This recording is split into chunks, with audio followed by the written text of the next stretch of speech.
seems like Resurgence have the priority to actually decide this sort of matchup. Sometimes it's being decided by a coin flip as well, so they can actually choose whether if Geekfam wants to retain or not. You know, I was just thinking about Geekfam taking red side. It's going to give him the advantage of winning this game, but now that they're on the blue side again, it sort of disrupts my mindset. Because now they're forced to take first pick again. What do they want to pick for themselves? Okay, this time around, they respect the Farsa. They respect the Farsa. They don't want to deal with the Feather Strike. You guys know the damage is crazy. The stun is crazy. What do they want to ban? Do they want to ban the Atlas? Okay, Selena's left open.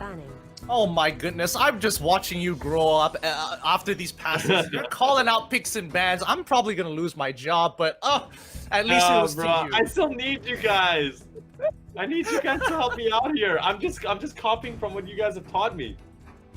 It feels so good, but okay, let's get back into the draft here. Resurgence, they have to make a couple of decisions because this last ban is going to determine whether or not they're going to go into a Farsa comp or not, and they have to be very afraid of what Geekfam is actually going to pull out here because now that they don't have Farsa, what do they do? What do they have to worry about? In Resurgence, they answer with, hey, we're going to get rid of Claude, so now Feeks has to play something a little bit more dangerous. Like, Carrie has more power, except she isn't as safely mobile as the Claude. The Granger, there is a lot of counterplay to him now that they've nerfed his Death Sonata, making him vulnerable when he actually is trying to roll away and use his shots. Geekfam here, maybe gonna get the Kufra again this time around, but instead they actually go for the Uranus to shut down Resurgence. No, but Selena's left all out in the open. Well, oh my God, Faraz, you make me so proud, dude. Kaja's left out in the open, guys. They're not going for that. So Geekfam actually have pretty much a lot of space to actually take this one, but why exactly did they actually get the Kufra first? Because, like you said, they could have gone for the Selena. They could have gone for that Kaya, but no, they are hoping for something else, and this is going to be pretty much a big switch as we're looking at members of Resurgence getting that Granger instead of what they went for early on. Yes. But, well, seems like they are actually clapping their hands right there, so maybe they have something set up. Oh, okay. Why is he clapping? Wait, did he Because they know they guaranteed the Kaja. Yes, they did. They expected everything. They expected Geekfam to lock in a marksman. The question was whether they were going to take Selena or Kaja there, and Resurgence very prepared for this. And Geekfam, you can say the exact same thing. They understand, okay, we have to choose one of these two options because there's no way we're going to get both. And now coming into the second half, they literally have the exact same comps as of right now. Resurgence could deviate to a 1-3-1 here. So I'm expecting Geekfam to start banning out the fighters. Falmos, Cho, one or the other. They could pick up the Cho for themselves, but it's most likely that they're going to ban out the Falmos. Possibly the Guinevere. Mr. Experts, if you were Geekfam, would you have Kaja and Selena as your picks? Because they could have done both. Would you do that? Very risky. It is doable, but of course, what are you gonna back it up with is gonna be the question. You might risk a lot of all your better marksmen on the table to be eliminated, but we're looking at Geekfam very much pressurized. Like, they look very concerned. They are taking out that Gushin out of this matchup. So this is gonna give Santa his Tamus. I don't think Geekfam should have banned out the Gushin. I think they should have either gotten rid of the Sylvana or maybe considered getting rid of another side laner like the Thamos instead. Because giving Gushin over to Resurgence at this point means nothing. Doesn't really mean too much. It just means that your supports are going to have a little bit of trouble. But Geekfam actually taking a page out of RRQ's book itself from MPL Indonesia, locks in the Mincetar as a means to say, hey, we don't want Rondo, we don't want Tyrant's Rage, we don't want people to actually get out when they commit to a fight, because that King's Glory is going to lock them in, tell them, hey, no more movement abilities, no more flicker battle spells, we don't even care anymore. And this is going to be really huge. Guys, I have a question for you guys. The magic damage, is that enough on the side of Geekfam? It's a hyper carry based meta, so the magic damage is kind of supplementary to how much damage that Feeks can pump out with that carry. Well, Right. now we've already got the sort of the composition being locked in from both sides. Of course, I do think that the magic damage is okay. Not too high, not too low. But of course, the pickup potential is really high coming from Geekfam. But this could be potentially our last game of the evening. Can Resurgence clinch the trophy right here, or will Geekfam actually make the comeback, learning from the Indonesian meta with that Vincitar being brought in? I want a game Yeah. 5, boys. What about you guys? Honestly, at this point, I'm so committed to this grand finals that I have to say yes. I do want to see all 5 games here, and it's going to be a tough game because Resurgence, their composition is high risk, high reward. With sorry, not high risk, high reward, but a lot safer in comparison to Geekfam, who is high risk, high reward with the Mincitar, with Dominus on the Selena. They're looking to pick apart RSG in smaller skirmishes.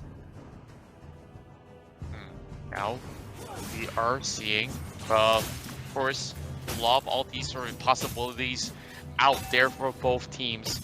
Geekfam now playing a little bit safer inside one territory, not wanting to be clipped off once again on their red side.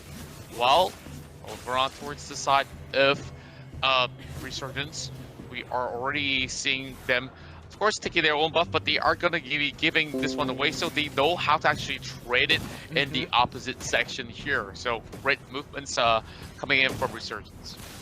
Yep, really good movements. It looks like they basically have the exact same compositions. They're both playing 1-3-1. The only difference is that Geekfam has better pick potential, while Resurgence has better team fight potential overall. Oh, Abyssal Arrow landing onto KZP. This is huge. He gets hooked backwards. He's forced the flicker out super early, and Dominus misses by inches with that flame shot that would have killed KZP.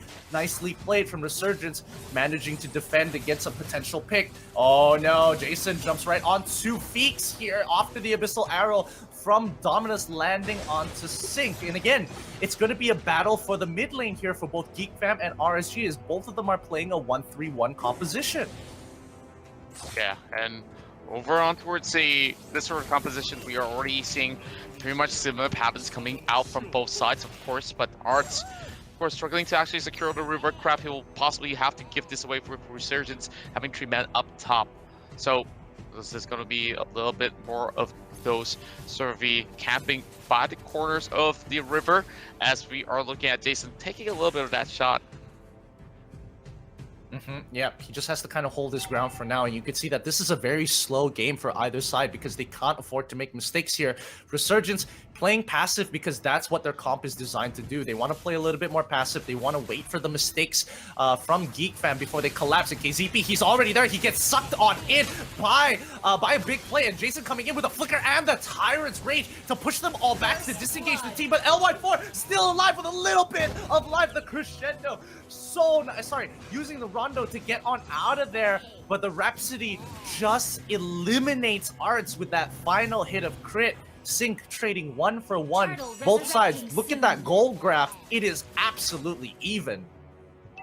Yeah, now, of course, both sides hoping to actually separate themselves apart with this sort of internal goal that's pretty much going to be doing a lot of difference, with Zord just guarding body corners here. Jason might not be able to actually move right in, but there's going to be a big stun over the side of Jason as the bouncing ball actually connects, but oh my! Resurgence actually steals the turtle away, and they will be able to actually also find Arts at the same time. But here comes Jackie though, they're diving in to actually catch Jason. Jason bouncing off, and Becky goes down as well. Sing now tries to actually turn back, and it will be Dominus there. Brian dancing across, and Santa arrives! Double kill! 4 kills in the back already for Resurgence, but 3 in the back for this fight.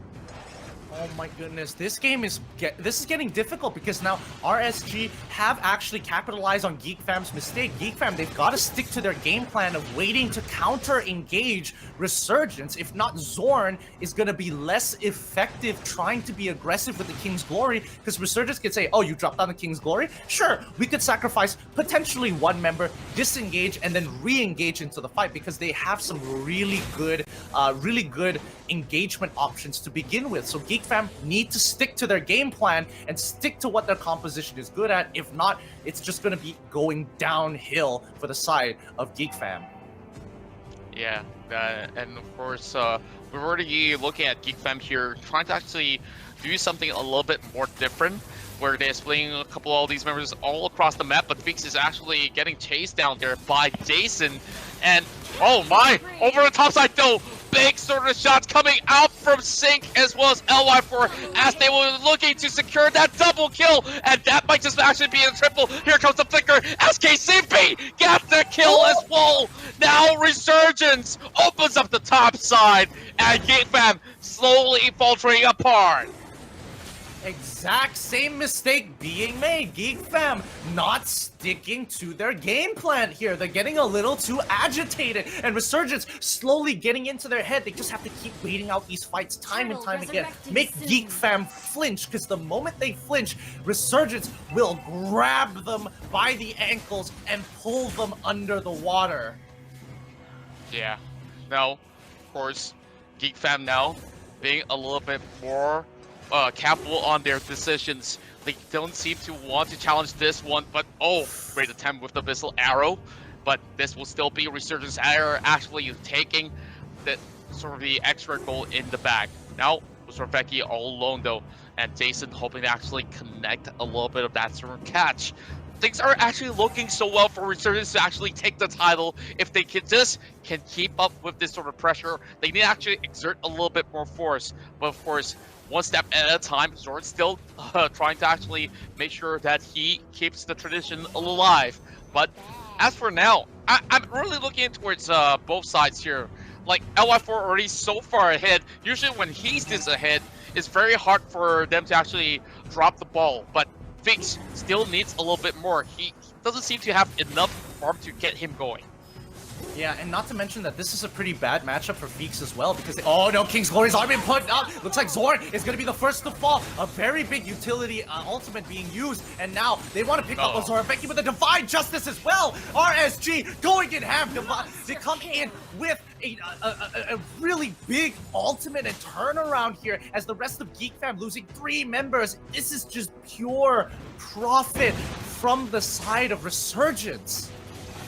And now, of course, RSG, every single fight, they seem to be winning it all, and now they are taking 2 turns in a row right towards the mid lane. And what can Geekfam do? They are just going to be clearing this one off, and Resurgence actually plays it off very, very safely. Instead of like taking that mid lane tower, which they could have actually secured, they choose to actually back away, go in for that reset. They know they actually need to get themselves 100% focus to get that next sort of objective. Oh, perfect Irish Wage hits onwards too. Selena the first one to fall, and now Becky coming from the back as well, and they are looking to actually take down LY4, but he still survives. How in the world does he survive? And finally the shutdown in the hands of Becky, but the fight is not over yet. And for now, they call it a little bit of that sort of a truce, but a Resurgence have already gotten 3 kills out of that, and they can't open up the bot side.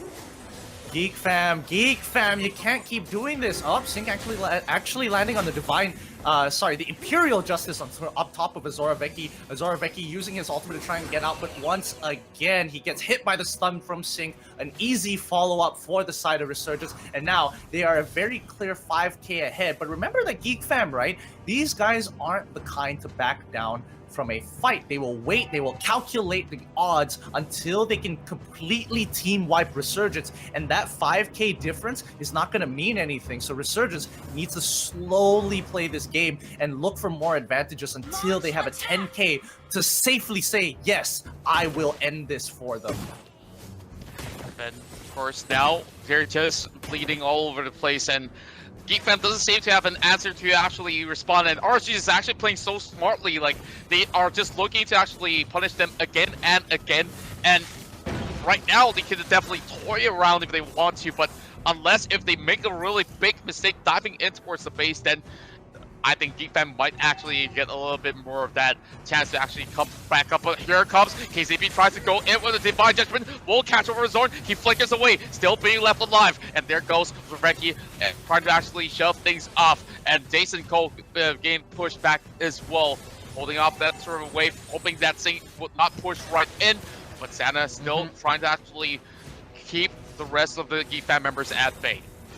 And this is what I was talking about. This was the game plan that Geekfam should have done since since the beginning of the game. They pull Sync backwards with the sword, with the spear and shield there from Zorn, doing a really nice job. However, there's not a lot of follow-up he can really do now that the King's Glory has already been put, and Dominus just so happened to throw his Abyssal Arrow out. So unfortunately for Geekfam, Sync is going to walk away scot-free, and it's Resurgence time to shine. They've already gotten 8k differential of gold. It's not looking very good here, but let's keep faith. Geekfam fans, you need to give your energy to Geekfam right now because they are on the cusp of defeat, and now they get another pick off from the side of Resurgence. They need it now more than ever as Ozora Becky, he's already used the concentration to get out of there. He's taking quite a bit. Death Sonata doesn't land from LY4. That last hit would have ended Ozora Vecchi while he was running back into the lane, but this game has not ended just yet. Jason, with a very aggressive engagement, catches off Arts, who was playing with fire, and when you do, especially with RSG, you get burned.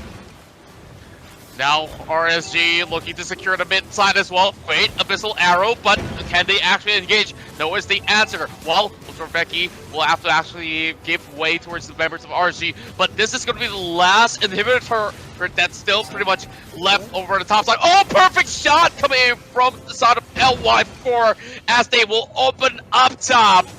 Now, there's only a few more things to do. Resurgence might just actually look out to get that Lord. Yeah, and now at this point in time, remember, the game plan has changed because there's a significant goal lead onto Resurgence's side. Oh, they get an initial pickoff with a follow-up from Sync. He purifies on out of there, and the Imperial Justice comes on down. Sync, the first to fall. He's going to come up with his resurrection for the immortality as the rest of the team looks to engage here. This is so big as Jason has taken advantage of Geekfam. This is their moment. This is their time to secure themselves as the best in Malaysia and Singapore. Resurgence are knocking on space to get the next catch. It is settled here and now. Resurgence are your new champions for the Mpl FYSG Season 5. Congratulations, Resurgence, for taking this entirety of the best of 5 3-1 as they will look victorious. And LY4 is the first person to have ever been able to secure the trophy twice. And now, all hail the new kings of the MPL. Faraz, get in on this. This is a prestigious moment for Resurgence. They finally worked so hard to get to this point. You can legitimately see the tears coming out of Jason. This has meant so much to these guys. They're sitting at home comfortably, feeling and knowing that they are literally the best in our region. Wow. Jason, of course, tears in his eyes. They have done it again in their respective rides. And of course, in this team, they've just joined right in on board for this season. And of course, all 5 of them, including